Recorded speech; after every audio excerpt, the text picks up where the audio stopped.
Udumo kuNkulunkulu kweliphezulu nokuthula emhlabeni kubantu abathokozelwa nguye. Babunzibanda okubingelelayo ngithi uJesu Kristu uyinkosi. Siyambonga ke uNkulunkulu wethu kakhulu, siyamdumisa ukuba asihlanganise ngalendlela nangaso lesi sikhathi. Muhle, uyatuseka ngoba unguNkulunkulu ophezu kwakho konke. uJesu Kristu uyinkosi.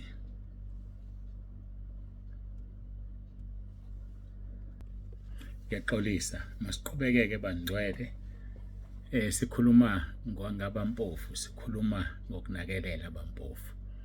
uNkulunkulu ungikhumbuzile wakhuluma nami ekuseni namhlanje ukuthi ngikhulume uxolo ukhulume nami izolo kuba bakhona abaletha ubufakazi bokunaka abampofu angibufakanga. uNkulunkulu ungikhumbuze izwi Matthew chapter 6 uverse 1 kuya kuverse 4. Ngiyakhumbula ukuthi omunye obeletha ubufakazi ngimfakele lelo verse ngoba uNkulunkulu bese khulumile nami. Ake sifunde kuqala ngingakasho ukuthi uNkulunkulu utheni. Matthew chapter 6 verse 1 kuya kuverse 4. Kepha qaphelani ningenza ukulunga kwenu phambi kwabantu ukuba nibonwe yibo, funa ningabi nawo umvuzo kuyihlo osezulwini. Ngakho-ke nxa wabela isipho ungakhalisi icilongo phambi kwakho njengalokhu kwenza abazenzisi emasinagogeni nasemgwaqeni ukuba badunyiswe ngabantu. Ngiqinisile ngithi kini sebewamukele umvuzo wabo. Verse 3. Kepha wena nxa wabela isipho isandla sakho sokhohlo masingakwazi esikwenzayo esokunene. Verse 4. Ukuze isipho sakho sibe sekusithekeni noyihlo obone kusithekeni uza kukuvuza. uNkulunkulu mangintshela ukuthi nina nonke eniletha ubufakazi bokunakekela abampofu kufanele ngingabufaki ekhaya lezwi, ngoba uma ngibufake ekhaya lezwi usumemezele ukuthi wenzeni, awusekho umvuzo wakhe ezulwini. Kwathi kulungile mina ngoba ngangifundisa ngesikhathi ngikhuluma ngokwami ukuthi ngasiza umuntu othize ngo-1,000 rand wathenga impahla, wathola i-discount engakanani, ethola impahla eziningi, nokuthi uNkulunkulu wangibuyisela kanjani. Mina ngingumfundisi, ngifundisa nina, kodwa nina ninalo ilungelo lokufakaza kimi simbonga uNkulunkulu, kodwa ngingabufaki ekhaya lezwi ukuthi wena usize umuntu osemgwaqeni, wena wenze u1 2 no3, ngoba ngokwenze njalo umvuzo wakhe awusekho ezulwini. Ngethemba niyangizwa bazalwane. So-ke kuphundulekile nami kimi, kodwa uNkulunkulu wayeseyangikhumbuza. Ngicabanga ukuthi-ke njengoba ngikhumbuzile, laba sebekwenzile bangakhathazeki, kulungile sekwenzekile, kodwa ngeke sisaqhubeka. Kodwa uma kukhona ozwayo ethanda ukubushera nami ubufakazi, kuhle lokho, simdumise uNkulunkulu, simbonge, kodwa mangingakufaki ekhaya lezwi ukuthi wena usize ompofu wenze u1 2 no3, okwakho noNkulunkulu kuphela. uNkulunkulu uzokuvuza, noma nami njengomholi wekhaya lezwi we can share that, kodwa ngingakufaki ekhaya lezwi. Ngethemba siyahambisana kakhulu futhi siyakuzwa lokho. Kube khona-ke kungaqali obe nombuzo, kodwa futhi aqali sengicabanga ukuthi anguphendule la ekhaya lezwi. Umbuzo othi, ngingakusebenzisa yini okweshumi kwami kubantu abampofu? Bakhona futhi vele abakwenzayo lokho. Iphutha elikhulu lelo. Ngifundisile ngokweshumi, ngifundisile, ngiyacabanga mhlawumbe kuzofuneka ngithathe kukhona kukhona kwiwebsite. Ngena kwiwebsite yebandla www.entabeni yendlu kaJehova kuyabonelelwa.org, amagama amancane. Uzosithola isihloko esithi okweshumi neminikelo. Ungene khona uzilalela inkonzo azizungene efonini yakho uzozilalela zilaphaya ngaphandle ukuthi uzidownload wena mawuthanda ulalele kuthiwa okweshumi kusebenza kanjani. Ngakho ke asikwazi ukusebenzisa okweshumi kubantu abampofu. Umnikelo emibili ehlukene. Ompofu mawunikela sebenzisa imali yakho okwakho ukuze ubusiswe, hayi okukaJehova. Ake sibheke ukuthi okweshumi kungokaJehova kanjani. uLeviticus chapter yokugcina, Leviticus chapter 27 verse 30, uthi nokweshumi konke kwezwe, okwembewu yezwe noma okwezithelo zemithi kungokaJehova, kungcwele kuJehova. So okweshumi nje kaJehova kungcwele kwezwe, for the whole country. Kusho ukuthi uma ubaba uRamaphosa enganikela okweshumi kwemali eyenziwe yizwe, lokho akushoyo uNkulunkulu. Imali yokweshumi ayinandaba ukuthi uyakholwa noma ukholwa. Okweshumi kungcwele kukaNkulunkulu. Uma usukuthatha wena ukudla uphanga uJehova, uma usukuthatha wena unika ompofu uphanga uJehova, imali yokweshumi ingena kuNkulunkulu ngale ndlela ke wena ozobona ukuthi wenza ngayo.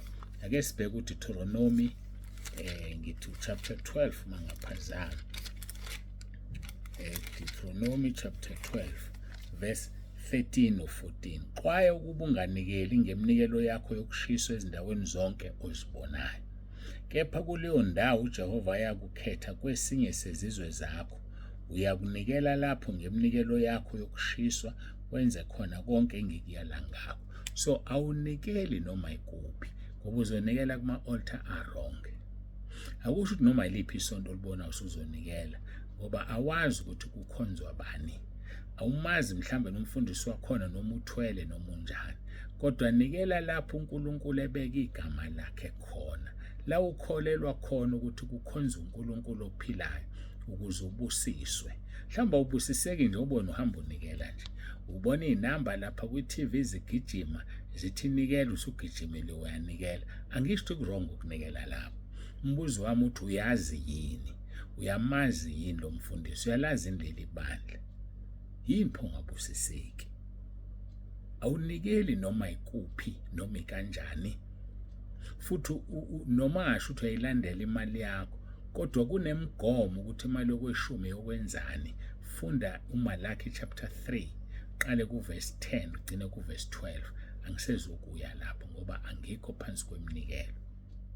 Kodwa nje ngifuna ukugcizelela, awunikeli noma ikuphi okweshumi, futhi awukusebenzisi ngenye indlela okweshumi, kungokukaJehova, kungcwele. Uma uzothatha imali yakho yokweshumi usiza abantu bese ugcina ukuthi uzobusiswa, uyadlala nje.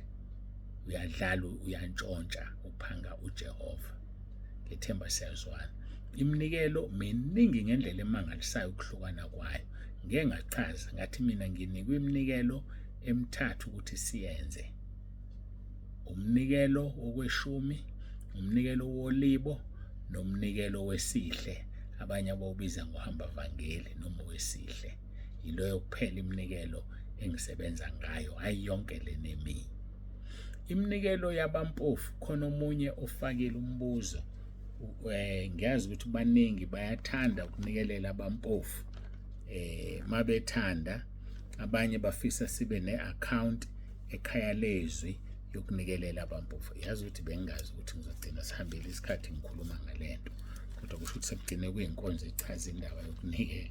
Bengaqondile, cabanga ngoba ngithandazile. Angithandazile. Kodwa ke noma kunjalo ngifuna ukuchaza izenzo. Ngixolele ngisengikhohliwe ukuthi izenzo bani, kodwa nje acts ngizofika khona manje. Izenzo lakukhulunywa khona ngeminikelo yabampofu, izenzo chapter 6. Ake sikhuleke isikhathi esibaleke kakhulu. Babongcwele babolungileyo uNkulunkulu wethu nomusa siphambi kobuso bakho.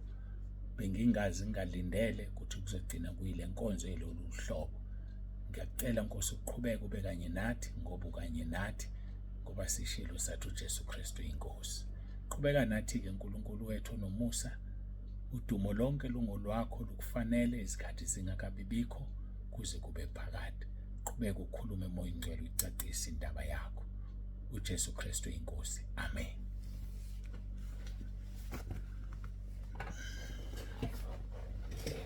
Siyambonga-ke uNkulunkulu wethu kakhulu bangcwele, siyamdumisa.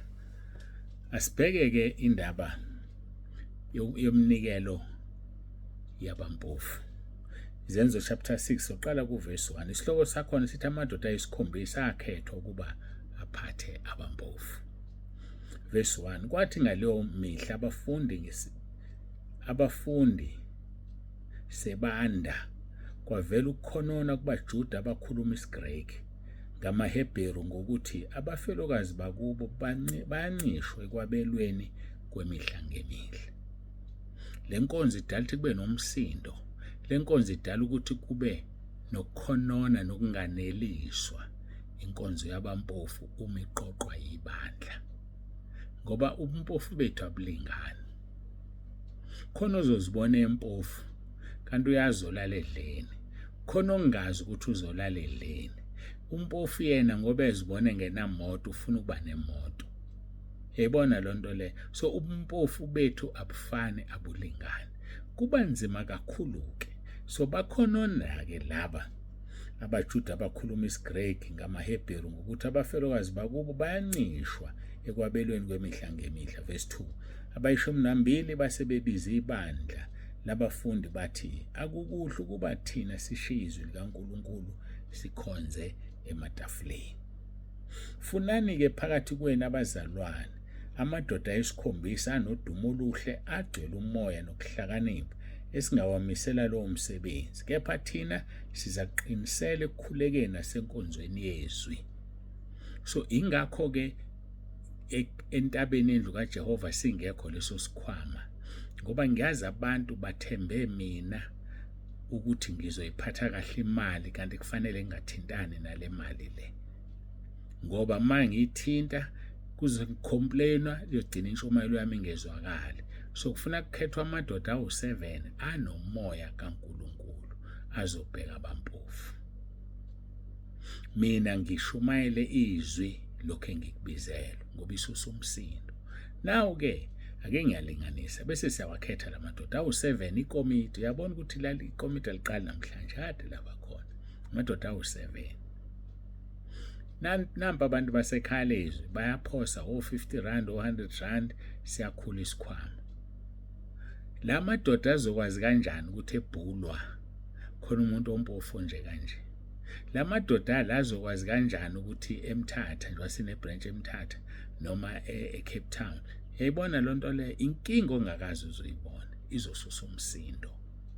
So ngiyanicela kube yilona loyo azenzele ngendlela yakhe ukwabela abampofu ababonayo yena, kungeze ucomplaina muntu, ngoba mase kuyisikhwama sebandla khona abazocomplaina. Athi omunye ugogo wami akaholi nempesheni, ugugile kodwa nimnike imali, akhohlwe ukuthi asikaze sikwazi lokho. Uma sesikuzwile kanti khona omunye ugogo kude odleso inkinga leyo. So-ke okweshumi uxolo umnikelo wabampofu asiwenzi njengebandla, kodwa siyawusupport ukuthi awenziwe. Ngicela uzenzele as an individual, ezobuwedwa ukuze uNkulunkulu abusise wena. Bese uyakhumbula ukuthi ubufakazi bezinto ozenzile wabela abampofu buphelela kuwe noNkulunkulu. Usungangitshela nje nami simbonga uNkulunkulu, kodwa ngizokufaka ekhaya lezwi ngokukhuluma ngokwami, ngoba mina ngivunyelwe njengomfundisi ukuthi nginifundise ukuthi kwenzakaleni kimi, ngilethe ubufakazi. Kodwa abanye nje cha, ungafakazi ngokwekulungu okwenzile. Sesifundile uMathewu chapter 6 uverse 1 kuya ku4. Ngethemba bazalwane kuyacaca, kuyezwakala. Ngiqale ngathini abanobufakazi bokusiza abampofu, ngeke ngisabufaka ekhaya lezwi. Asengithi okweshumi akufakwa kwabampofu. Ngisuthatha okweshumi uyokufaka kwihome ethize noma uyokunikeza, cha, okweshumi kungokukaJehova, kungcwele kuphela nje kuyikwenye indawo.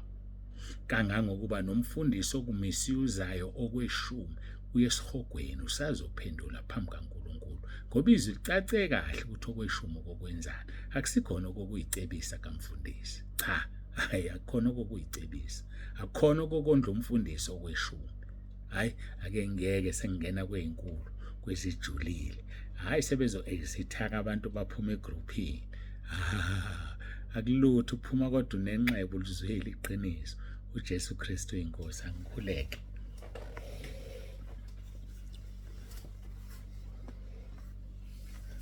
Babongcwele babolungileyo, uNkulunkulu wethu nomusa, siyabonga ngakho konke usifundise khona. Siyabonga, siyakudumisa.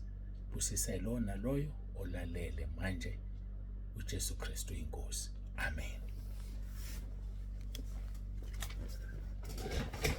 Siyambonga-ke uNkulunkulu wethu kakhulu, udumo lonke lungolwakhe lumfanele.